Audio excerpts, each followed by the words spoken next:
13ª semana do tempo comum, queridos irmãos e irmãs.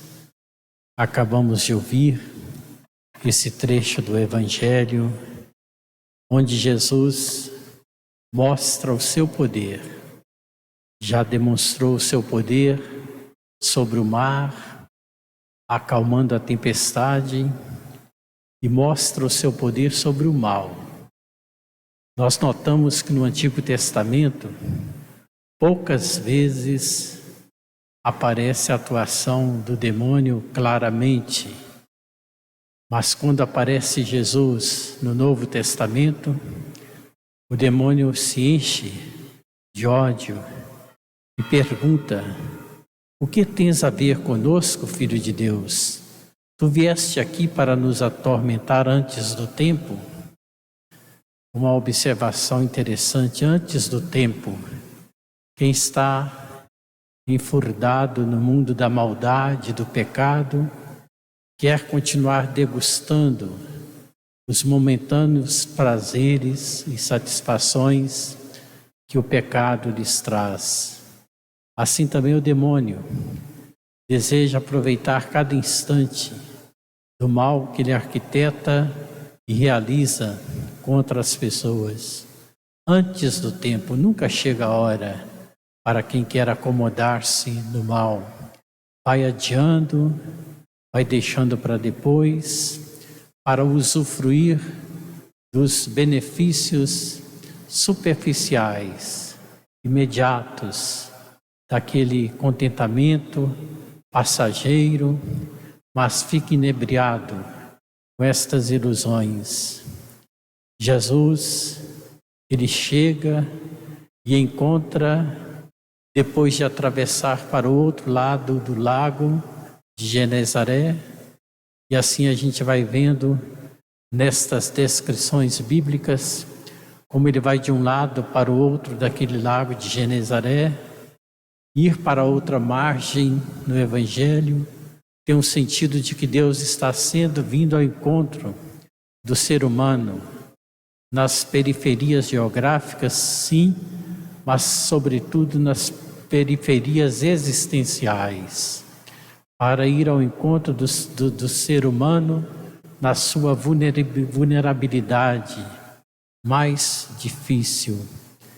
Ao encontrar aqueles dois gadarenos possessos pelo demônio, agressivos, que colocavam medo nas pessoas, que nem queriam passar por aquele lugar, Jesus vê para além de alguém que estivesse possuído pelo demônio. Ele vê o ser humano que está ali escravizado, maltratado pelo tentador. Ele liberta aqueles dois seres humanos. Nós podemos considerar que o ser humano, quando ele alcança o extremo da vulnerabilidade, da miséria, torna-se também um incômodo para os olhos das pessoas. Muitas vezes rejeitados, não amados, desprezados, afastados do convívio. A sua morte significa um alívio muitas vezes para a sociedade, como se estivesse sendo resolvido aquilo que gerou a situação conflitiva na vida do ser humano ultrajado pelo sofrimento. Mas o demônio, então, incomodado pela presença do Senhor, pede que o mande para a manada de porcos, e Jesus apenas disse: ide. E aquela manada de porcos atirou-se no mar, e aqueles dois gadarenos ficaram libertos, livres. Nós devemos sentir e acolher a presença do Senhor, que tira de nós o maligno com as suas insídias, que nos abaixam na nossa dignidade, nos rebaixam, nos ferem na nossa dignidade. E ao mesmo tempo, ter o olhar de Jesus para os irmãos e irmãs que padecem por tribulações, por posturas muitas vezes até violentas e agressivas, sem justificar a maldade, sem aceitar a violência. É preciso enxergar para além desses atos o ser humano que está ali escondido. Como a mãe de uma pessoa que entra no caminho da maldade, da criminalidade. Uma certa vez, na pastoral carcerária, uma mãe ia visitar o seu filho, que tinha cometido tantos crimes. Ela sempre dizia a mesma coisa: o meu filho é bom, ele precisa se libertar deste caminho de maldade. Jesus nos ensina a ter esse olhar que aquela mãe teve para cada ser humano, nos erros maiores, mais graves, e nos erros mais leves também. Muitas vezes nós marginalizamos as pessoas dentro da nossa própria família, dentro da nossa comunidade, afastando-as daquela acolhida que deve ocorrer no interior de cada um de nós. Muitas vezes afastamos e marginalizamos as pessoas com o nosso olhar, com o nosso gesto, com a nossa falta de verdadeira fraternidade. Jesus veio espantar o mal, o demônio, por isso ele se vê tão incomodado.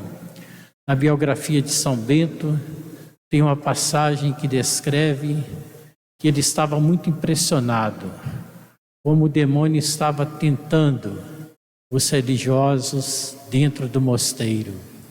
E naquela sua indagação que o maltratava tanto, chegando certa vez à cidade, numa daquelas idas para resolver as questões práticas do mosteiro, ele teve a visualização do demônio muito tranquilo, sossegado.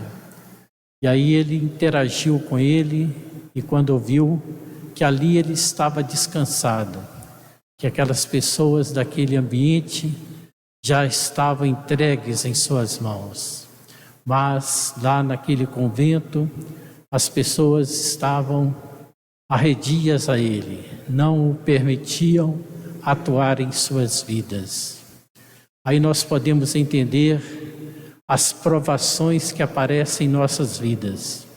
Quando nós lemos o livro de Eclesiástico, em seu capítulo 2, versículos 7 e seguintes, nós encontramos a passagem que diz assim: meu filho, quando entrares para o serviço de Deus, prepara a tua alma para a provação, porque é no fogo que se prova a autenticidade da prata e do ouro. A tentação, a provação em si mesma não é negativo, é sinal de uma pertença a Deus. Por isso, o demônio incomodado quer tentar-nos. Devemos ter aquela confiança que Jesus realizou através das iniciativas, das tentações que ele enfrentou no deserto, vencendo-as todas através da sua fidelidade ao Pai, da sua disposição em cumprir a vontade do Pai e da sua oração. A oração intensa, profunda de Jesus fez com que ele vencesse as tentações, mostrando-nos o caminho de vencê-las também, pela oração e pela determinação em cumprir em nossa vida a vontade de Deus. Louvado seja nosso Senhor Jesus Cristo.